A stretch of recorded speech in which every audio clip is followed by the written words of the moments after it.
This video is, as I think about it right now, the one that I would have been wanting to make from the very first time I made any videos on the spiritual stuff that I like to talk about. From the very beginning, this video here is the one. It is the, of course, if you fill it in, there all these other subject matters are very important also, but this is the one that I have wanted to make from the very beginning. And in saying this, I mean, theoretically, I could never make another video after this one, and I would be happy with that.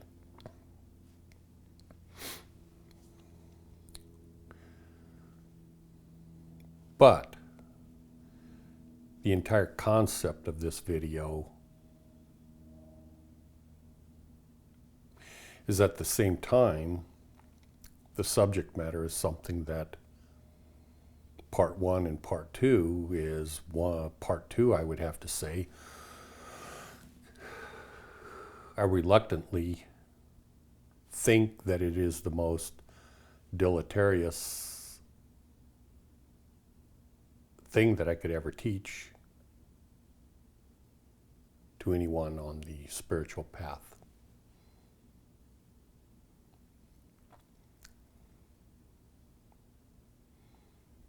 And I think that anyone would, that if they had enough advanced spiritual knowledge on the subject matter of enlightenment and spiritual enlightenment and God enlightenment, anyone and everyone that I can think of that would understand the concept would instruct me or advise me to keep my mouth shut and do not talk about it. But I don't care. I'm going to talk about it anyways.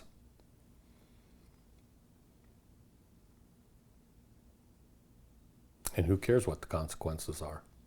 I don't care. Well, I mean, I care and I don't care. So there's, by the way, I just made I just made the 666 video yesterday, and I have absolutely no intention of making this video. Absolutely no intention. And then I woke up this morning, it's Sunday, and I had this profound thinking, I have to make this video. And I thought, well, some other day. But anyways, certain things took place, and so I felt compelled to, with no further ado. Anyways, there's two parts to it. The one, which is kind of a good part, and the other, which is also a good part, but it falls into the category of, I shouldn't tell you this. Nobody should tell you this. And probably nobody should tell you this one. But I'm going to tell you both, and you decide afterwards. So the one part, the first part is you. I feel like to do justice to this video, it should be 6 hours long. But at this point, I don't know how long it's going to be. Probably half an hour at best. But to do it any justice whatsoever, it should be 6 hours. Maybe 6 days long. So you're going to have to look at other videos if you want to get the full extent. And there's a handful of people that have been watching my videos for several years now. And those people will probably understand what I'm talking about because there's been a progression from day one. So the one thing I want to tell you is I'm talking about you, your essence. The essence of you that, well, those of you that know what I talk about will know the meaning of the essence. The essence is you. It is the uncreated you. It is the you that God did not create, could not create. No one can create you. God has created a material universe and provided it with every necessary choice throughout the process from the time you were an amoeba to where you are right now. And then I suspect at some point in the future, you will have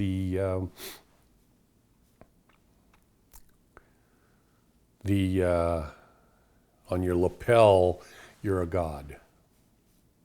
Well, actually, that's already there. You just don't know it. I know I'm rambling, but hopefully it'll make sense to you. So I'm talking to you, your essence.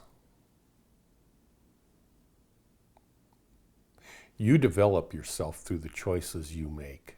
Develop doesn't mean create. Develop means to simply flesh out something that is undeveloped, but it isn't uncreated. It cannot be created because it is eternal. It extends from one kalpa of time and reality into the next and the next and the next. It is eternal. Brahma is eternal. Your essence is eternal. And you are not Brahma. And you are not a part of Brahma, because part and parcel has no place in Brahma.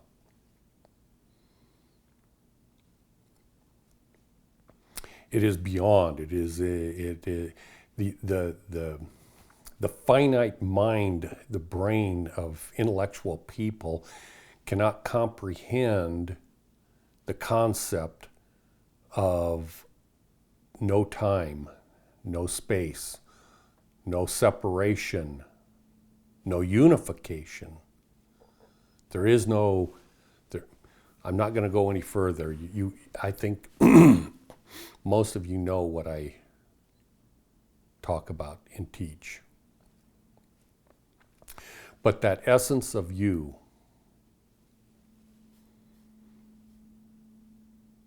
is an embryonic God. And for the most part, if you are a 33er, so to say, you know what I mean from my last video. If you have, if you know because you feel it in your heart and soul that you gravitate towards love and away from rules and regulations, but instead gravitate towards love. I keep trying to move around because the sun is coming through these blinds. Kind of crazy, makes the video weird. Anyways, another distraction. The you that I'm talking about as a love-based you is an embryonic God. Do you know how when you are in this super bizarre spiritual awakening, some of you've never been there, but it's like an aura, like, and it's like it makes the hair on your head stand up, and it causes the body to be so tantalized that it's just an absolute bizarre feeling. When you realize the magnitude of what I'm talking about. The essence of you is an embryonic God. I've said that. I don't know how to make that sink into your head. I don't know what I can do to bring that home to you. You are not as you have been told you are. You're not something. You're not in duality, in non-duality, in religion, in Sanatana Dharma, and every religion and faith and everything that exists and ever has existed that is known to mankind is wrong in regards to your spiritual essence. You are an embryonic God. That should cause the understanding of this.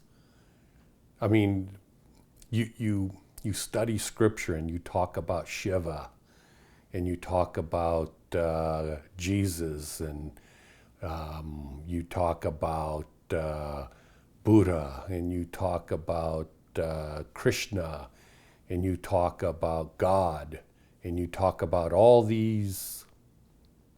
When I say you, I'm talking about faiths and religions and everything that there is. And we have been taught from day one that we fall below that level, that we fall below the gods, that we are less than Krishna, that we are less than God, that we are less. And most religions, including Christianity, not only teaches you that you're less, but that you are a created toy, if you will. That God created you and tossed you out to grow and then slaps you around when you're not doing what this God wants you to do.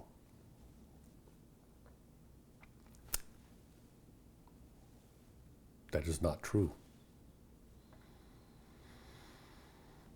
That's what the God of this realm, this world, would like you to believe. It isn't true. You are not less than God. You are not less than Krishna, Buddha, Jesus. You are not less. Pay attention to this. Pay careful attention to this, please. What was the prime purpose that Jesus said his coming into the world was? To preach the gospel? No. There's plenty of people preaching the gospel before him and after him. What did he preach that was so profound? I mean, think about it. What did he preach that was so profound? Of course he taught love. Of course he taught. But all these things were around before he was born and after he died.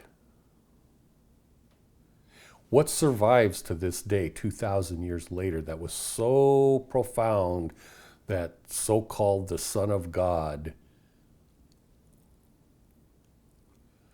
had to be born to bring into this world something that was so profound that it is of great value today? Nothing. Because if it was so great and so profound, why is this world filled with evil? Why didn't it change the world for the better? Now, I know a bunch of you brainwashed people out there will be going, it did change the world. You just have to believe bullshit. It didn't change anything. It was evil back then, and it's worse today. This is the Kali Yuga. This is the end days. According to Christianity, in the end days, it'll be worse than Sodom and Gomorrah days. And in fact, the supposed return of Jesus is supposed to take place because why? Because the whole damn world is so fucked up and evil. So what was the point and purpose of him coming? Certainly not to do what everyone tells you he was here to do, preach the gospel. What was so great about Buddha? How did he help the world? What about Krishna? What did he offer the world that is so great and profound? Because of all these teachings, we have gurus and all kinds of devotees that spend their entire lives worshiping these so-called masters and these gurus, and you go up to the heights of the Himalayas and spend their lives under the tutelage of different teachers and spend their entire lives in ashrams and all of this, and praise be to the great guru, and then what do they accomplish? What is the point and purpose? Oh, the great master of enlightenment. It's all bullshit. And at the same time, it's all true. So what was the point and purpose of Jesus? Let's assume for 1 minute that he was the Son of God. Okay. Then why did he come here? Why did he come here? Was it to kick the ass of everyone around him that didn't believe him? No. He came here because of you. He came here because he loved you. And what does he say? He says, I don't do anything that I haven't seen my Father in heaven already do. I'm mimicking my Father in heaven who has sent me. And why am I here, he says? Because I love you. Because you are worth my effort. My whole point and purpose is you. So if God felt that it was so important to send his only begotten Son to the planet Earth because of you, then what you is he talking about? Because it certainly isn't the physical you. It isn't the you that is existing in this world that is at war with everyone and in constant strife. The you is the essence of you that I'm talking about right now. The you that should cause the hair on the back of your head to rise up because of the tantalizing feeling of the value of what you are. You are an embryonic God. Shiva is below you. You are above Shiva.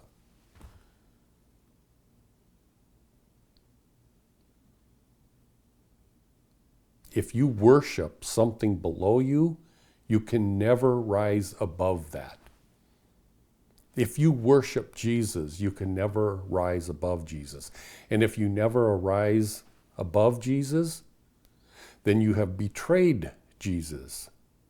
Because Jesus said, there will be others after me that are greater than I.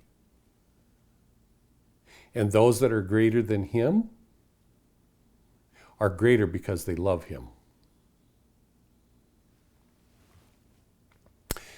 He felt that it was worthy of him to come here because he loved you. Because he saw the value in you. The value of you, the essence of you, is so valuable that God created this entire universe. God did not create this universe because it was a fun playground. What you've been taught since the beginning of time is bullshit. This universe was not created because it's such a beautiful jewel and it's so wonderful, and all of these creatures and these beautiful waterfalls and the leaves falling from the trees and the sunlight and all that.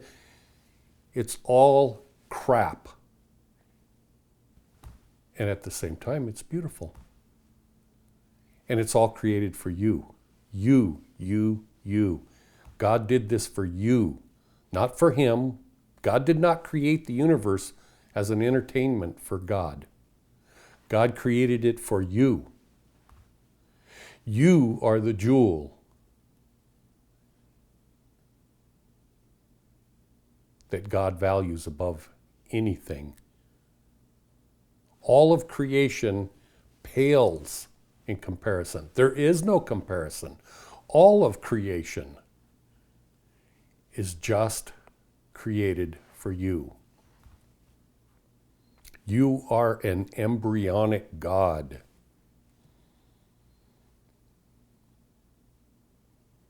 But you can never live up to that category of exalted God with even a hint of pride within your heart and soul. You have to have 100% pure love within you.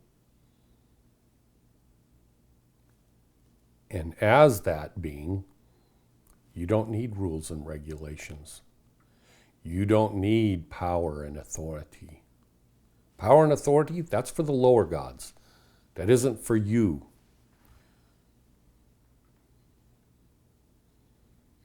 You are what is so valuable that the universe was created. You are so valuable as to cause the gods to vie for your attention, for Shiva to vie for your attention, for Jesus to vie for your attention, for Krishna to vie for your attention, for me to make these videos. It's because of you. The essence. The you that does not hunger for food or power or authority. The you that only hungers for love and only love. Okay, step number 2. You want to become enlightened. You want to become God enlightened. Of course, there's nothing evil in that. There's nothing selfish in wanting to become enlightened. There's nothing out of line or out of order to desire to become one with God. There's nothing evil, wrong, or selfish in wanting to know everything there is to know.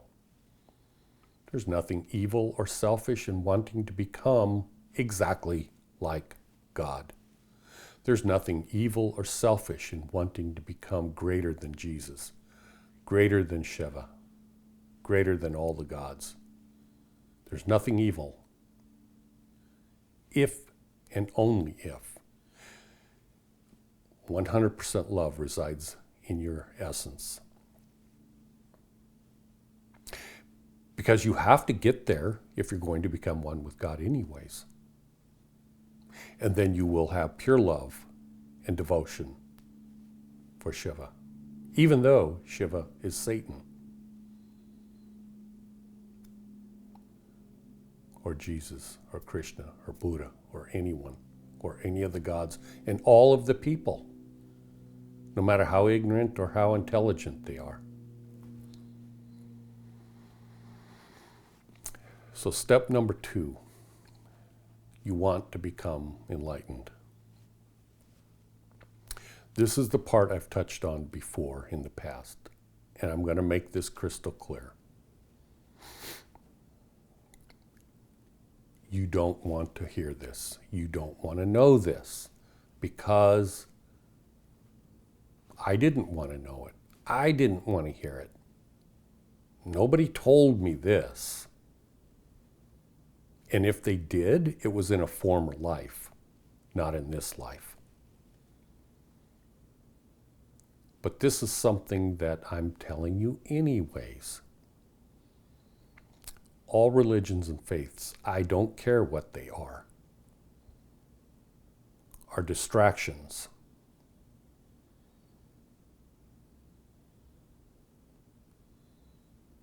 For you. If in fact you're on the path to become one with God. They're all distractions. And yet, at the exact same time, they are absolutely necessary. If you're a lazy shit and you don't strive to become one with God, or you're lazy shit and you decide not to do anything spiritual, well then religions and faiths and whatever they are of no count to you.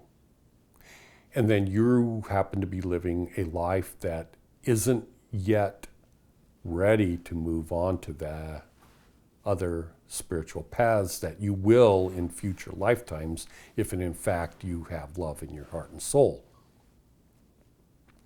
But you have to go through those processes. For instance, I'll just pick one. Let's say you're in India and you follow the teachings of the highest spiritual teachings you can, and you go to Tibet and you are 40 years into the teachings and you go up to the mountains and study with the great gurus, and you end up being the leader of an ashram, and you've been there for 40 years and you teach and you do all of these sorts of things. You have to give that up. You have to renounce it and be 100% on your own if you want to become enlightened, if you want to become God enlightened. It has to all go away. And it can't go away unless you purposefully push it away. You transcend it. Let's say you're a Christian and you have gone to your churches and your leadership and you've spent your life studying Christianity and worship and prayer and on and on and on. You have to get to the point in that process where you abandon it entirely because it's a distraction. They're all a distraction, keeping you from realizing enlightenment. And at the same time, if you don't participate in any of them, you will not become enlightened. So they're more like a stepping stone, but every time you're on these stepping stones, they don't want to release you. The organizations want to keep and hold you. They want to chain you up, tie you down, restrict you, put a spiritual barrier above you so that you cannot exceed it, no matter what level you are.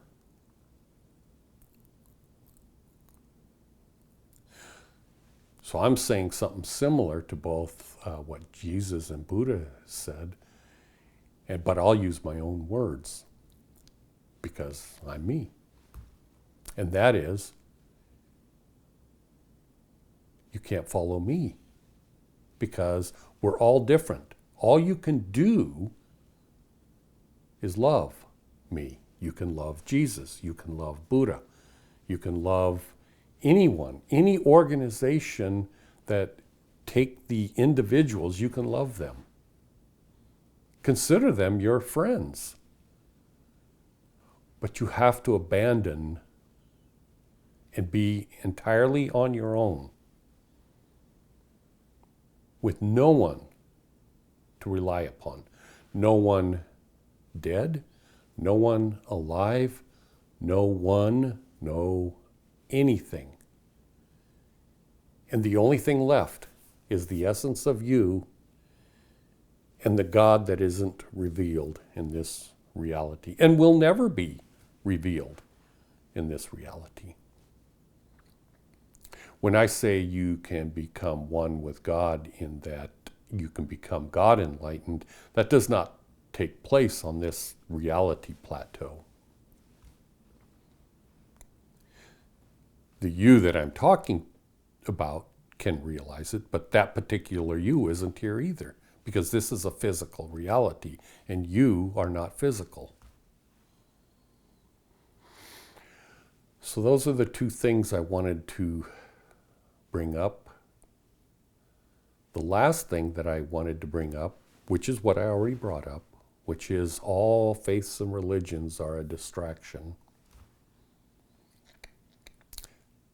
That's the part that kind of hurts typically. And the reason it hurts is because you are misguided. You have a love for that organization. So here's a for instance.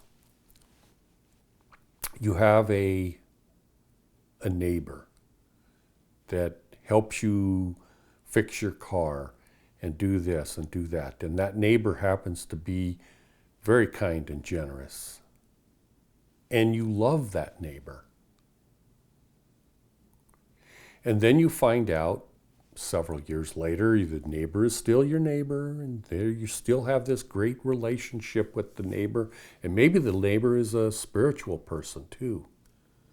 And it's just like, wow, my neighbor is like godlike, for instance. And then one day the police pull up and arrest him and haul him off in handcuffs. And you go, whoa, what's going on here? And then you find out that the person's a serial murderer and has been doing it for 30 years, 20 years before you ever met the person, and continued to murder people after you met your neighbor. And was also a sexual pervert. Sodomized animals. And in his own secret home, he worships Satan.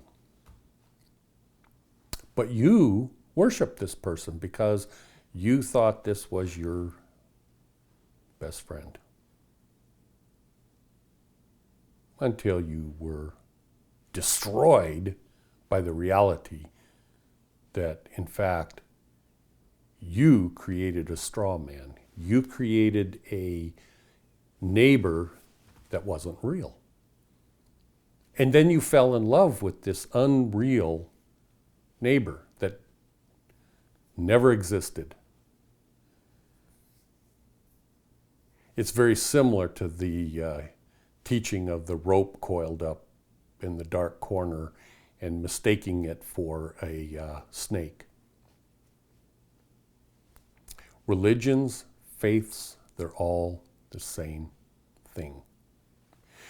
You think your Hindu religion, you think that the teachings of a guru in a ashram that has been doing this for 50, 60 years and has a long history of gurus, and this one initiated that guru, and this guru initiated that one, back and back and back, and you think that, oh my Lord, this is just the greatest, or you have a Christian religion or whatever it is,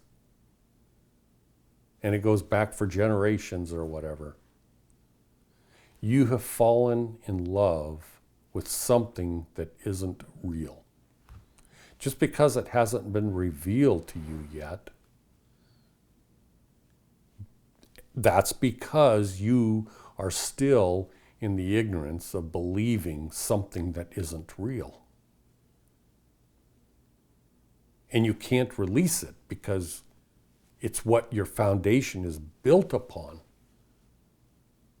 And it's solidified so strongly that you don't want your faith to be shaken. because you mistakenly assume that your faith rests upon the validity of that organization or that teaching or that faith or whatever it is. And when it turns out to be a serial murderer and a rapist and animal sodomizer and evil to the core, well, then what are you left with? What you are left with is, if you ever get to that point in your life, and you have to, 100% of everyone has to get to that point if in fact they're going to become enlightened. The realization, and that's why I made the first part of this video, that you are an embryonic God. Realize that the reason you created, you created that false image of a loving organization or faith or religion or whatever it is because that's you. You did not create an organization that is evil and corrupt. You didn't do that. That person did that, not you, because you are love-based. You created a false reality, and then you attached to it and then decided, oh, I can't separate from that because that's part of me. No, it isn't. It isn't a part of you. You created that. They created something else. They created a lie. They're evil. They're hateful. They're hate-based. They're liars. But you chose to believe or create something that isn't based upon their lies. Because you are an embryonic God filled with love. And when you come to that realization, you'll realize you're all by yourself. You'll realize that there's nowhere to go. There never was anywhere to go. This reality is an illusion. Of course, you're not going to realize that until after you're already enlightened. But when you do, then you'll really realize there's nowhere to go. There's nothing to rely upon. That there is only you, the embryonic God of you, that has gotten to the point in this kalpa of time to where you are right now today. And yes, there is a God that Jesus prayed to, Brahma. And yes, Jesus and Brahma are one with each other. That doesn't mean non-duality is true, because duality and non-duality are concepts of this reality, and this reality is an illusion. So if you're believing in non-duality, you are ground deep into the illusion of this reality. Reality isn't dual or non-dual, but that's something you can't understand from an unenlightened mind. And that's okay. That's absolutely okay. Just recognize that is the process that every single enlightened individual follows. Every single one. And there is no pathway that is easy. It's always difficult. It is always the most difficult thing in existence to come to that realization. And when you do, and you come out the other end, you look back and you realize it was all worth it. In the midst of it, no, it is definitely not worth it. In the midst of it, in fact, I've told you this before, a few of my very close friends that I was associated with in church, I have told them, you know what? You should stay where you're at. I would not advise you to learn the things that I have learned. It is too devastating. I can't. I absolutely cannot tell my friends what I know.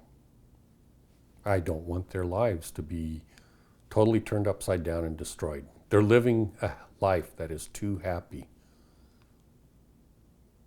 It's like they're in love with their serial murder neighbor, and I don't want to destroy their happiness.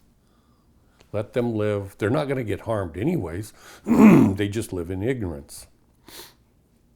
And I would rather allow them to stay living in ignorance than to tell them their neighbor is what it really is. They have to learn it on their own, because if I were to tell them that, they would hate me and love their neighbor. That's the way it always is. If I tell you your Hindu religion is a distraction, well, because we're not closely associated friends, you just say, oh, that guy doesn't know what the hell he's talking about. If I were talking to a Christian and saying the same thing, they would say the same thing to me. Oh, that guy doesn't know what he's talking about. Because you want to maintain your hold upon that false reality that you have created. You don't want to give it up, because if you give it up, what are you going to replace it with? There's nothing to replace it with. Because from my perspective, what I'm telling you is what you replace it with is an unknown. It's like it's up there. It hasn't come down to you yet, and I can't define it using words. All I can tell you is from this level to this level, or wherever, it's the most devastating thing that one can possibly imagine. But when you've transcended it, then you're like, you would be like Jesus going, talking about love and all these sorts of things and everything. And it's like, well, how can he say these crazy things? I mean, he's being nailed to a cross, for crying out loud. How can he say these things? What's wrong with this guy? Anyways, this is the video I've wanted to make for ever.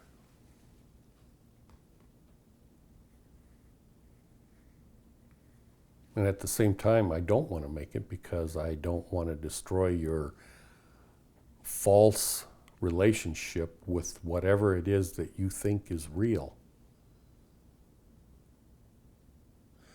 Anyways, I hope this makes sense to you. I love you. God loves you. God created this reality for you, not for his own entertainment, but because of you. You are worth it. Keep that in mind. It will help you get through the difficult times ahead. Have a good day. I love you. Bye.